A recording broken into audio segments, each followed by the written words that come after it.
হাতবদল করতে গিয়ে হরিণের সিং সহ গ্রেফতার এক পাচারকারী। ঘটনাটি ঘটেছে বাগডোগরার পানিঘাটা মোড়ে।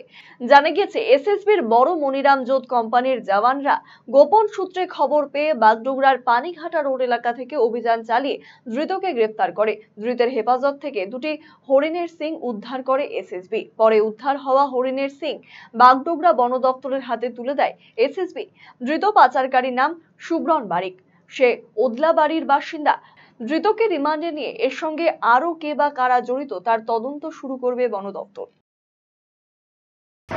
আজকে এসএসবি ইন্টেলিজেন্স আমাদেরকে খবর দিয়েছিলেন যে এরকম একটা ওয়াইল্ড লাইফ আর্টিকেল ট্রানজ্যাকশনের ওটা ওদের কাছে খবর আসতেছে, ওরা মানে এটা হয়তো সিজার হতে পারে আমার এরিয়ার মধ্যে। তো আমি বলেছিলাম যে ঠিক আছে আপনারা দেখুন। তো ওনারা সিজ করেছেন এই পানিঘাটা মোড় থেকে 100-150 মিটার আগে হবে মনে হয়, ওই পানিঘাটা রোডে সিজ করেছেন। একজন লোককে আটকও করা হয়েছে, আর সাথে 2টা হরিণের সিংয়ের টুকরো ওরা সিজ করতে পেরেছেন।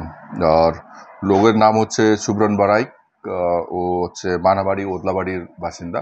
তো আপাতত যেটা জানা গেছে, ওকে কেউ বলেছিল যে এনে দিতে, তাই জন্য ও বাগড়াতে ওকে দেওয়ার জন্য আসছিল, ওই পয়সা টাকার লোভে আসছিল। তো বাকিটা আমরা দেখছি, ইনভেস্টিগেট করে জানা যাবে যে হ্যাঁ কালকে কোর্টে তোলা হবে, যেহেতু ওর কাছে অ্যানিমাল আর্টিকেল পাওয়া গেছে। তো এটা তো violation of wild life protection act আছেই, পজিশন আছে ওর।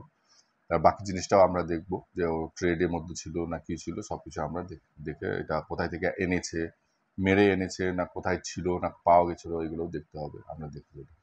डिजिटल इंडिया सेल शुरू हो चुका है। इंस्टेंट डिस्काउंट, सबसे कम दाम, पाए नो कॉस्ट EMI, बेहतरीन आफ्टर सेल सर्विस और बेमिसाल एक्सचेंज वैल्यू। आज ही रिलायंस डिजिटल आइए।